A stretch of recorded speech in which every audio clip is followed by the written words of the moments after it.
Quero compartilhar com os irmãos e irmãs, lá no Novo Testamento, livro de Hebreus, capítulo 1.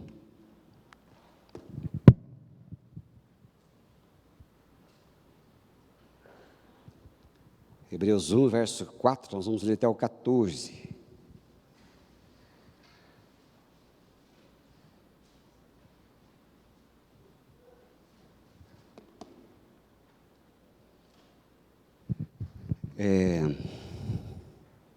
Vamos ler devagarzinho, porque o que converte a gente é a Bíblia, sabia?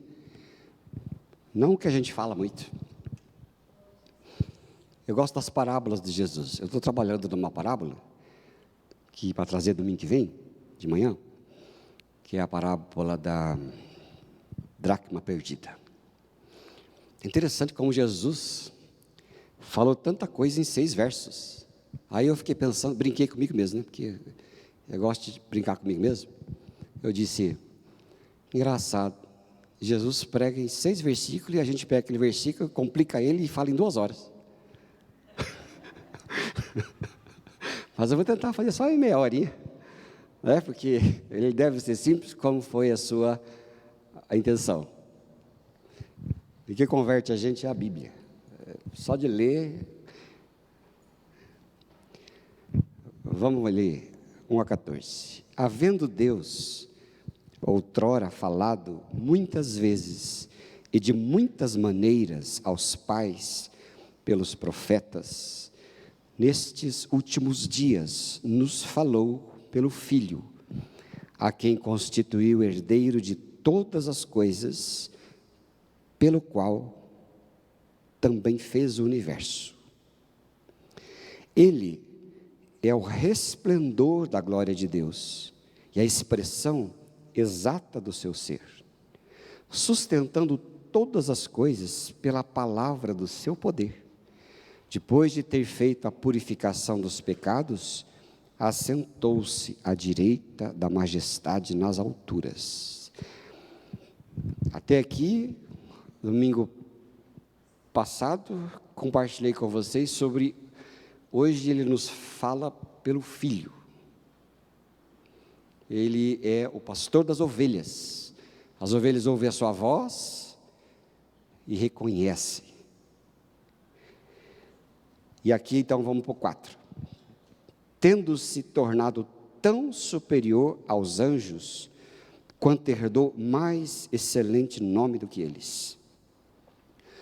Pois a qual dos anjos disse jamais: Tu és meu filho, eu hoje te gerei, e outra vez eu lhe serei pai e ele será meu filho? Então presta atenção. Aí ele falou que, no verso 4, que ele se tornou tão superior aos anjos, e herdou um nome mais excelente do que eles. Então, aí a entonação é importante. Pois a qual dos anjos eu disse: Tu és meu filho, eu hoje te gerei? Ou seja, nenhum. Verso 6. E novamente, ao introduzir o primogênito no mundo, diz: E todos os anjos de Deus o adorem. Os anjos devem adorar a Jesus. Verso 7. Ainda quanto aos anjos, diz: Aquele que a seus anjos faz ventos e a seus ministros labareda de fogo, mas acerca do Filho, o teu trono, ó Deus, é para todo o sempre. Então presta atenção. Aos anjos, ao longo do tempo, Deus disse: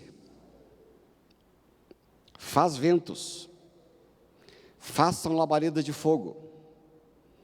Depois, lá no verso 14, vamos ler assim, que este é o ministério dos anjos. Mas aqui no 7, ele diz: façam ventos, façam labaredas de fogo. Aí o verso 8, mas acerca do Filho, ele fala outra coisa. Então, aos anjos ele fala uma coisa. Ao Filho ele diz: o teu trono, ó Deus, é para todo o sempre, e cetro de equidade é o cetro do seu reino.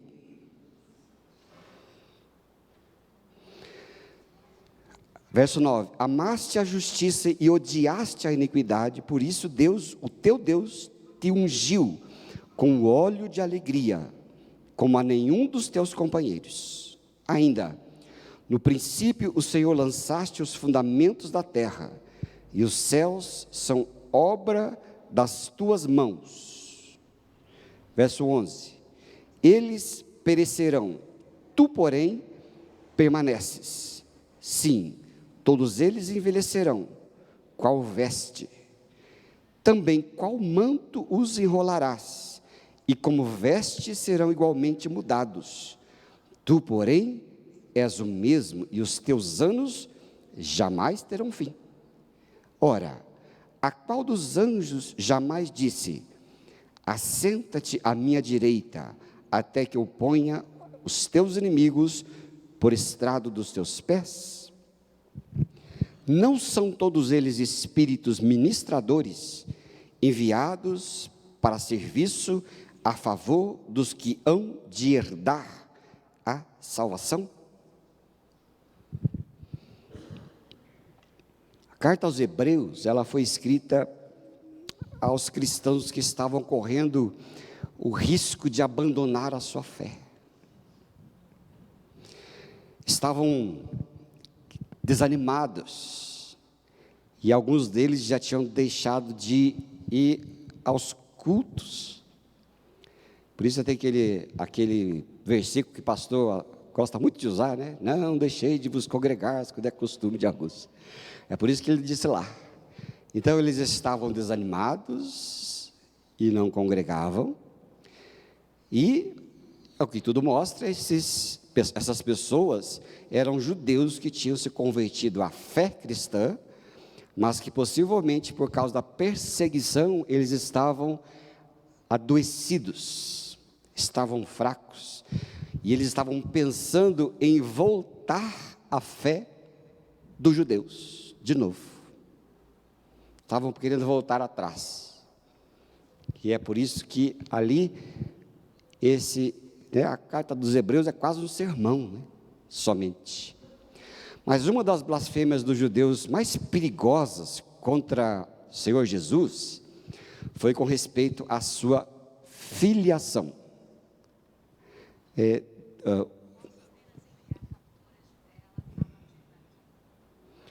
Coloca para mim, por gentileza, na Mateus 12, 24. Veja aí, Mateus. Olha só, mas os fariseus ouvindo isto, ouvindo o quê? Que Jesus era o Filho. Este não expele demônios, senão por poder de Beelzebu, o maioral dos demônios. Eles não criam, os judeus desprezavam a Jesus. E ali, não criam que Jesus era o Filho de Deus, a sua filiação. Então, por isso que aqui, esse capítulo 2 de Hebreus, ele está mostrando para nós que os judeus estavam voltando à antiga aliança, à antiga fé. E uma coisa muito grave que havia ali, era acerca da adoração aos anjos. Os judeus não criam, e não creem que Jesus é o Filho, o Messias enviado por Deus. E ali, então, eles estavam voltando à adoração a anjo, que os anjos eram aqueles que estavam próximos, eles faziam adoração a anjos, imagens de anjos, era um mundaréu de anjo que a gente via ali, e ali era o grande perigo de eles estarem voltando a quem era inferior a Jesus, porque Jesus, ele é superior a todas as coisas. Quando aqui o escritor, a Bíblia fala lá em Hebreus ele está mostrando a superioridade de Jesus em todas as coisas, em relação à sua divindade, à sua aliança, ao seu sacerdócio, tantas coisas. Ele vai mostrar que Jesus é superior a todas as coisas, e eles não poderiam voltar para aquela angiolatria que estavam acontecendo com eles, voltando à antiga. Hoje a gente tem restos disso na cultura. Hoje na cultura nós temos restos disso, não é? Nas muitas religiões tem a adoração a anjo. Os anjos têm nome, os anjos são exaltados, né? E também às vezes se infiltra no meio dos crentes também. Coloca os teus anjos ao redor, né? Eu invoco o anjo e tal. E um tempo atrás aí tinha uma teologia dos anjos, né? Tem que saber o nome do anjo, e o anjo é isso, e o anjo é aquilo outro. Também no meio dos crentes tem o nome de demônios, né? A gente quer dar nome para demônio, né? Aquele que bebe é o Zé Pilintra, aquele que prostitui é a quem? Pombagira, né? A pombagira que prostitui. Aquele que bebe é o Zé Pilintra. Aquele que possui lá e faz babá é o babão. E vai cantar nome para o anjo. Aí chegou um tempo que ele dizia: se você não chamar pelo nome certo, ela não sai. Eu falei: mas que coisa é essa? Jesus alguma vez deu nome para demônio? E isso, o que são isso? São restos de angiolatria infiltrado no nosso meio, e o povo indo para as coisas inferiores, lá para as coisas inferiores. Quando aí a Bíblia fala sobre os anjos, esse nome os anjos, quando se refere aos anjos, é outra história, né? Os anjos são os ângelos, os anjos, uma palavra que significa mensageiro, o servo, é aquele que vem como o Espírito ministradores. E aqui você vai ver aqui no verso 14, que eles são enviados a serviço a favor dos que hão de herdar a salvação, mas não que eu e você damos ordem a anjos. Eles são serviçais do nosso Deus, o nosso Pai, e é o Pai que dá a ordem para que eles de qualquer forma, nos guardem. É lógico, né? Daí não precisa parar de orar, né? Que Deus coloque seus anjos ao redor desse carro. Pode orar, não tem problema. Deus vai fazer mesmo. Não tem problema nenhum. Ele faz, né? Os anjos é que nos guardam também, né? Mas nós não temos o contato, nós não temos o hábito de nos relacionarmos com anjos. Porque Jesus, ele é chamado de outra coisa. Quando a Bíblia se refere a Jesus, não é ângelos, é o Christos, é o ungido, de Deus, tem outra característica.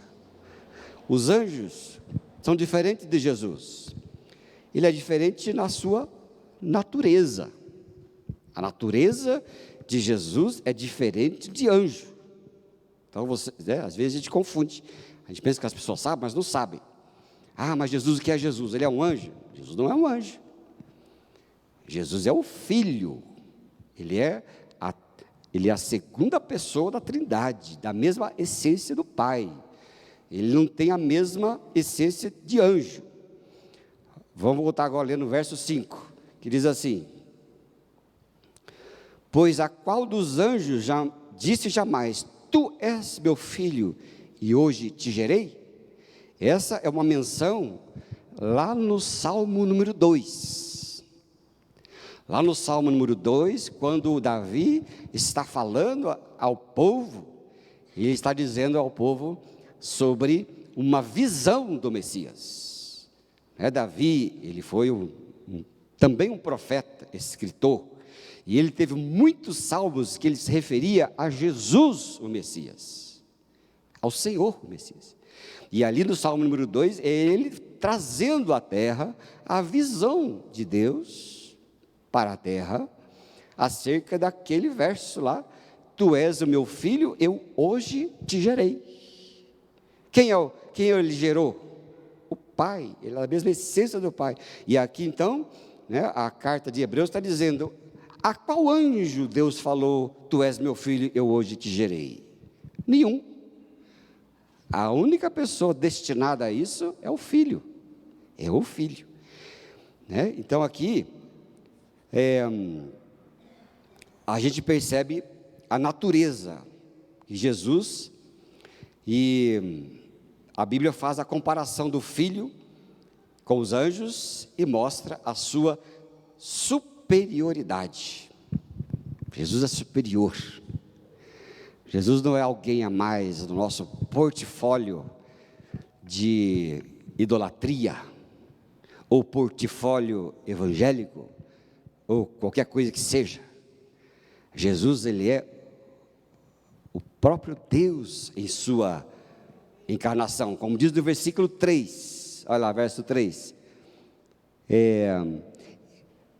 põe 3, ele que é o resplendor da glória de Deus e a expressão exata do seu ser, exata, né? Exata é a mesma substância de Deus.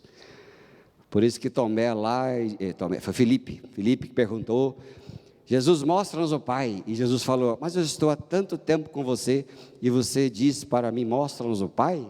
Se você me conhecesse, conheceria o Pai, porque Jesus está dizendo, quem me vê, vê o Pai, quem me vê, vê ao Pai. Jesus é o Filho de Deus, os anjos eles foram criados, mas Cristo é da mesma natureza de Deus, e essa expressão é preciosa demais. Verso 6, aqui do Hebreus, ele mostra que Jesus é o primogênito, 1,6, vamos ler junto? Aí vocês ficam bem afinados, e novamente ao introduzir o primogênito no mundo, diz, e todos os anjos de Deus o adorem. Jesus é o primogênito do Pai. Essa palavra filho, primogênito, é o título dado a Jesus. Não sabemos quando esse título foi dado, mas antes de tudo, ou com o próprio Deus. O Filho como primogênito, ele entra neste mundo habitado dos homens, ele é o resplendor da glória, é a expressão exata do seu ser, é adorado por nós, é adorado pelos anjos, e é respeitado pelo inferno.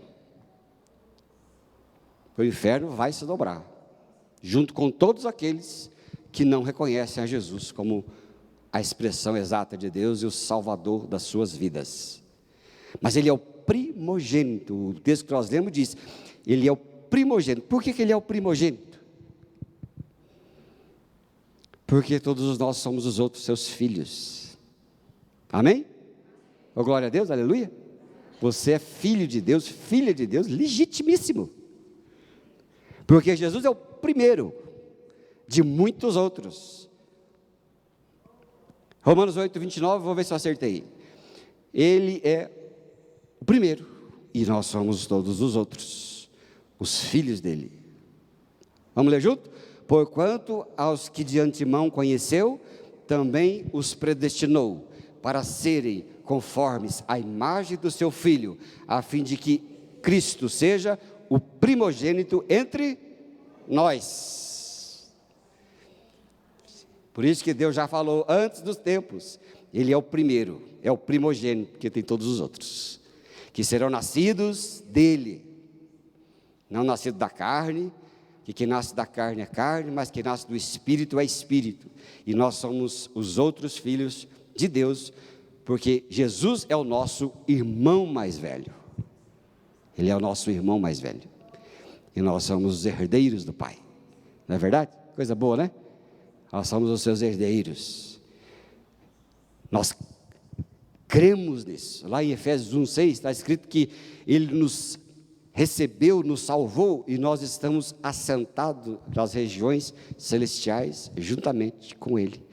Você não está vendo, você não está sentindo, você está nesse âmbito aqui, mas você pode ter a certeza que na realidade espiritual da qual nós ainda não vemos, mas na qual nós experimentaremos, nós já estamos. Nós já estamos. Pensa que a fé em Jesus é pouca coisa, povo? A fé em Jesus é poderosíssima. O que falta a nós é conhecer Jesus e o que Ele veio fazer. Ele é o primogênito. O Filho, como primogênito, entra neste mundo habitado por homens, mas Ele é o resplendor da glória de Deus, e Ele nos fez e nos arrancou para Deus. Existe uma coisa muito interessante, que espero que você grave isso, nunca mais você esqueça, que quando Cristo veio a esta terra, em carne, Ele rasgou a divindade e trouxe para o meio de nós a divindade. Sabia disso? Cristo veio, e é por isso que Jesus, Deus o falou, o chamou, que Ele veio depois como o Filho do Homem. O Filho do Homem é este que morreu, ressuscitou e levou, e rasgou a humanidade e levou para a divindade. Ele se misturou a nós, por isso a sua encarnação. Cristo Jesus e Jesus Cristo, Ele veio e fez. Interessante, se você olhar com bastante atenção no livro de Hebreus, aqui no primeiro tempo, ele vai falar que Ele é superior aos anjos, e depois lá na frente, verso capítulo 4, nós vamos ver lá na frente, fala que Ele foi feito pouco menor do que os anjos. Aí você fala, por quê? Maior do que os anjos e menor do que os anjos.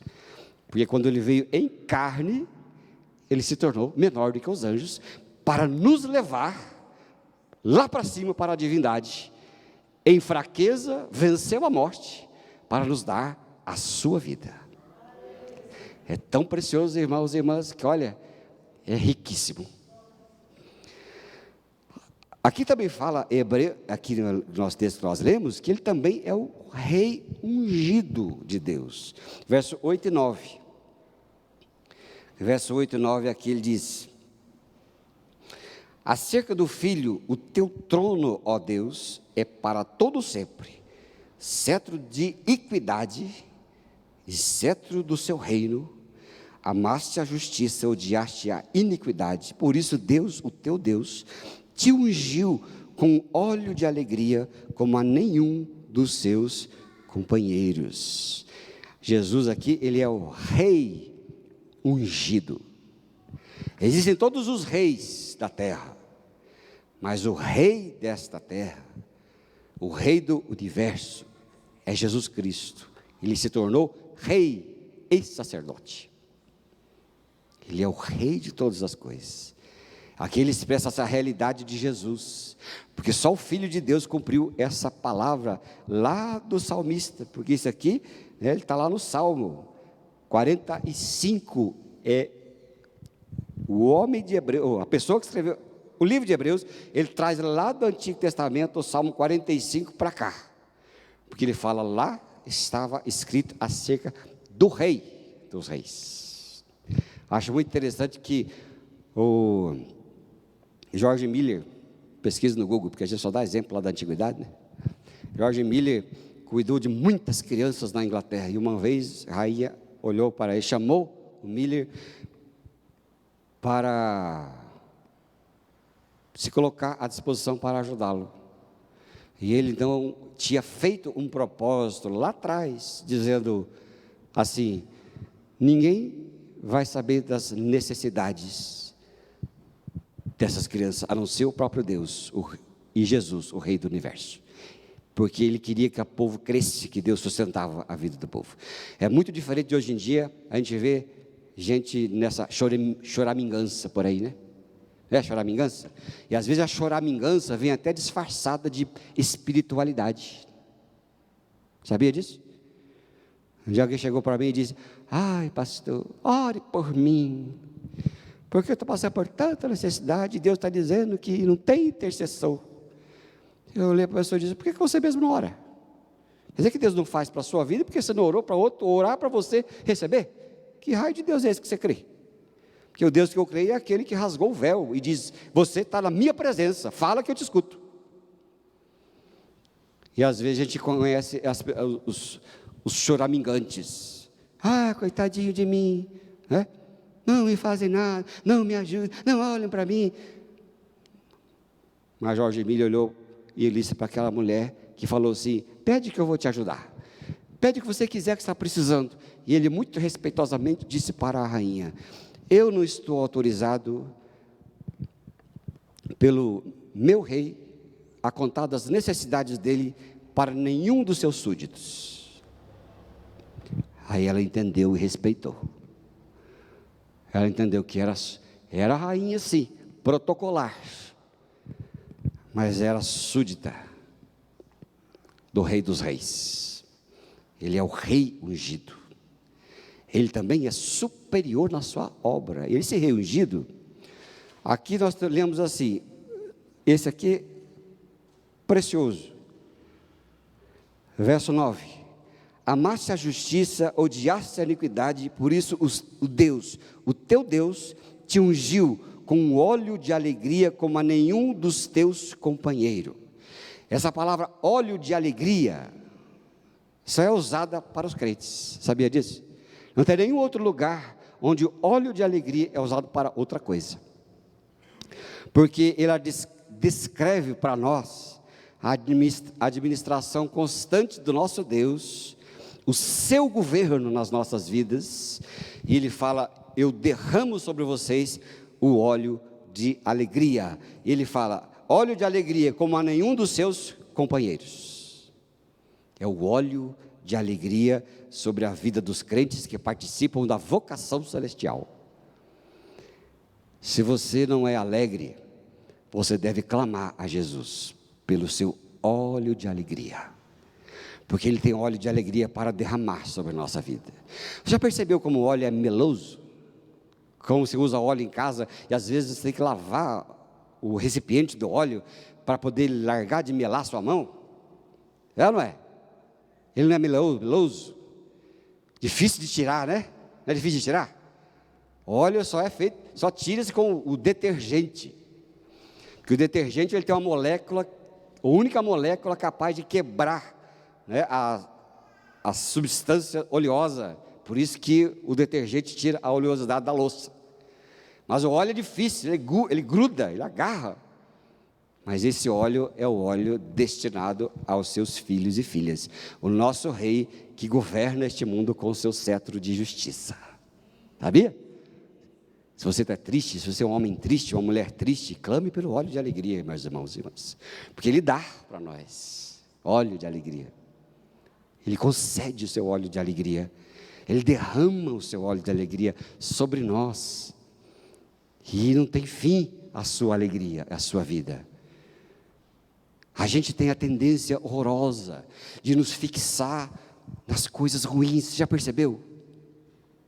Como tem tanta coisa boa na sua vida, mas acontece uma coisa ruim, parece que a sua vida acabou. Percebeu isso ou não? Não é assim que funciona? Nossa natureza terrena caída.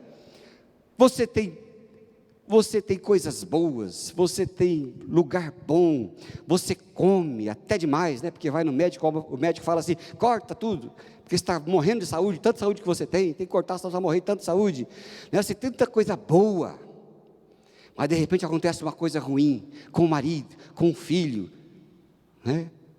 Ou amassa o carro, aí você diz: eita, minha vida acabou, amassou esse carro. Parece que a sua vida acaba. Por quê? Porque é a dificuldade que a gente tem de olhar para o derramamento da alegria de Deus na nossa vida. Você precisa parar de olhar as porcarias pequenas e desviar a sua visão para as coisas de Deus alegres e maiores. Porque as coisas boas, elas inundam nossa vida muito mais do que as coisas ruins. Não é verdade? Ela tem esse poder. Mas Ele é assim para nós. E a Bíblia diz isso para nós, né? E o verso 10 também ele fala para nós: olha, no princípio o Senhor lançaste os fundamentos da terra, e os céus são obras das suas mãos. Jesus, ele é superior aos anjos, muito superior. Por quê? Porque ele é o Criador da terra e céus. Nada do que foi feito sem ele se fez. Bíblia fala assim. E essa citação é também lá do Salmo 102, que ela fala assim: tudo foi criado por quem todas as coisas são sustentadas por Deus, por Ele, sabe? Deus por Ele. Eu não sei se eu vou chegar lá. É interessante a gente observar o povo preocupado com a terra. A gente se preocupa mesmo, tem coisas que não devemos fazer, né? Não devemos jogar plástico no mar, nós não devemos fazer tanta coisa aí que a gente vê, né? Não devemos sim separar os lixos dos lugares certos, das coisas certas, preservar as matas, preservar as florestas. Vamos fazer tudo isso, é importante. Mas ela fica muito insignificativa quando as pessoas acham que isso vai salvar o resto tudo, e não vai. Marilia lembrou mais uma vez, hoje de manhã, o enigma da Terra, o enigma do universo, lá a série da Netflix. Eu sou apaixonado por isto, né, por o universo que Deus criou na sua majestade, mas é natural, a ciência mostra o que a Bíblia fala, que é natural que tudo isso ela vai se acabar. O processo natural de morte e envelhecimento é natural e vai acontecer. E vai acontecer. Vai acontecer o tempo em que não haverá mais estrelas, e o sol perderá o seu poder, e o universo vai se apagar. Mas vamos ver ali, verso 11. No princípio, verso 10, no princípio, Senhor, lançaste os fundamentos da terra, e os céus são obra das tuas mãos, mas eles perecerão, tu, porém, permanece. Sim, todos eles envelhecerão igual às vestes. É o processo do envelhecimento e desaparecimento do universo. Mas, hoje eu estava conversando no carro com a minha filha, a Rafa, ela falou que não entendia onde seria o céu. Se o céu, onde é o céu? Onde é o céu? Onde é o céu? O céu é esse céu aí? Esse céu não é céu, é chão. Sabia que o céu é chão? Se acabar a gravidade, você cai para cima, sabia disso? Acabou a gravidade, você cai. Cai para onde? Você vai para lá, puf. O céu é chão ou o céu é céu? Mas não sei que céu que é, não sei se é o céu, é o espaço. A Índia lá lançou um foguete no lado do polo sul da Lua. Um ano em Saturno demora 43 anos da Terra. Não, um dia em Saturno são 43 anos da Terra, pela sua distância, e vai tudo se acabar. Mas, onde é esse céu, eu não sei, só sei que estarei lá.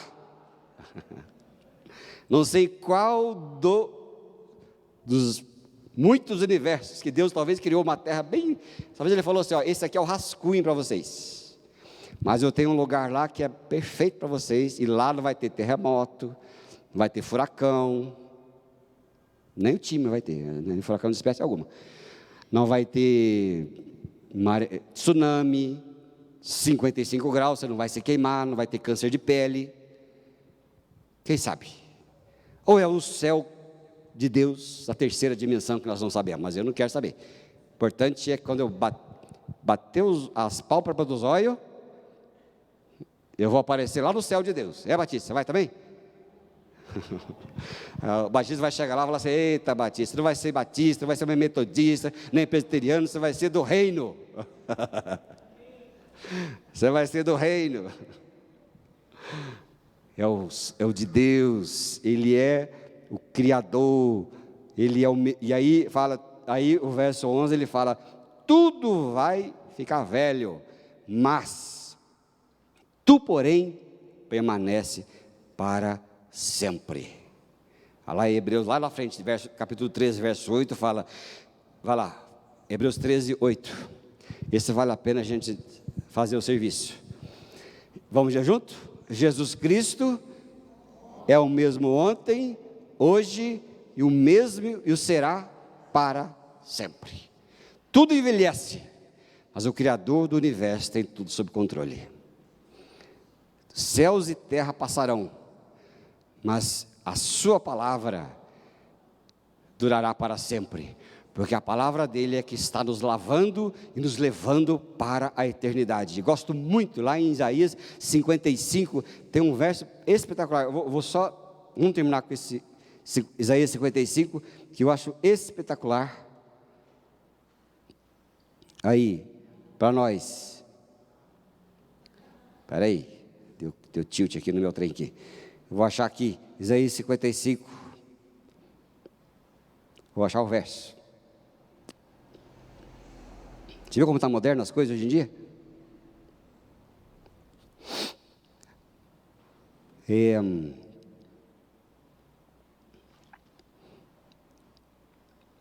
Verso 10. Olha só o que diz aí. Porque assim como descem a chuva e a neve dos céus, e para lá não tornam, sem que primeiro reguem a terra, e a fecundem, e façam brotar, para dar semente ao semeador, e pão ao que come. Olha isso, a chuva desce, molha, fecunda, dá vida, produz, e depois ela volta para cima, mas ela não volta para cima sem antes fazer o que ela veio fazer. Verso 11, assim será a palavra que sair da minha boca, não voltará para mim vazia, mas fará o que me apraz, e prosperará naquilo para o qual designei. Deus lançou a sua palavra, que ela dura, os céus e a terra passarão, mas as minhas palavras duram para sempre. Deus lançou a sua palavra. Que palavra é essa que estamos ouvindo? Pela Bíblia. E Deus mandou a sua palavra, e ela desceu entre nós, e ela veio em nós, e volta para Ele, mas volta para Ele cumprindo aquilo para a qual ela foi designada, assim como é o processo da água. Nós estamos sendo levados para Deus. Jesus levou a nós para a divindade, para a sua presença, e Jesus é superior a todas as coisas. Em que ou no que você está colocando a sua esperança? Coloca a sua esperança na sua inteligência, na sua soberba, no seu status, tentando ganhar dinheiro, ou com o seu dinheiro. Em que está posto a sua confiança? E Deus, o Pai, deseja que você e eu saibamos: o meu filho, é nele que deve estar a sua esperança, porque ele é maior do que tudo. Ele é maior que dinheiro, ele é maior que pensamento, ele é maior que a saúde, ele é maior do que anjo, ele é maior do que gente, ele é maior do que os digitais influencer, ele é maior que pastor ABCD, ele é maior que padre ABCD, ele é maior do que todas as coisas, até da sua e da minha superstição. Cristo é maior que todas as coisas. Quando eu era criança, não me ensinaram sobre Jesus Cristo, mas me ensinavam sobre anjo. Eu me lembro, me ensinavam assim, porque criança tem medo de escuro, né? A maioria tem medo de escuro. E aí me ensinaram para, antes de dormir, eu ir no quarto e nos 4 cantos do quarto de 4 cantos, cada canto tem um anjo da guarda. Me livra do saci e não sei o que da mão furada. Casa de 4 cantos, cada canto tem um anjo da guarda. Livrai-me do mal e do saci da mão furada. E fazia nos 4 cantos da casa, e me diziam: os anjos vão te proteger. Que anjo? Eu quero saber aquele que é maior do que os anjos, saber aquele que é maior do que tudo, que é maior que a vida, que é grande o suficiente, rico o suficiente para me manter em paz. E se eu não tenho paz, não é porque o evangelho é ineficaz. Se eu não tenho paz, é porque a minha busca não é eficaz. E o meu descanso não é eficaz. Porque Ele é eficaz. Ele é o nosso Deus, o Senhor poderoso. Em quem está a sua confiança? Nesta noite que você vá para a sua casa dizendo assim: Jesus é a riqueza de Deus para a minha vida. Ele é o meu tudo, superior a todas as coisas. Amém? Vamos orar? E tem um cântico aí sobre isso. Depois eu vou ouvir o coral, mas é o cântico que eu encomendei para a Cleide ali, só para você fixar, para você ir embora fixado, viu? Ele é mais que a sombra, Ele é a substância. Mais que a lei dos profetas, mais que a lei e os profetas, Ele é a nova aliança.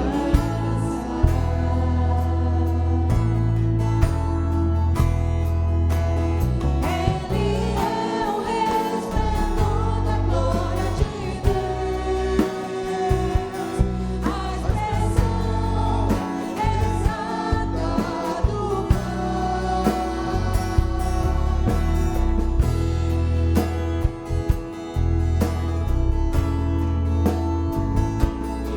Cante com fé, cante crendo, cante fazendo disso a sua vida.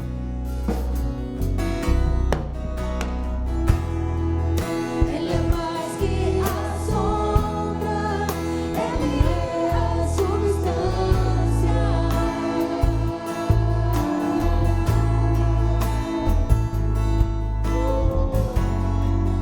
Mais que a lei e os profetas, Ele é a nova aliança.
Aplauda esse Jesus. Diga obrigado, Jesus. Aleluia.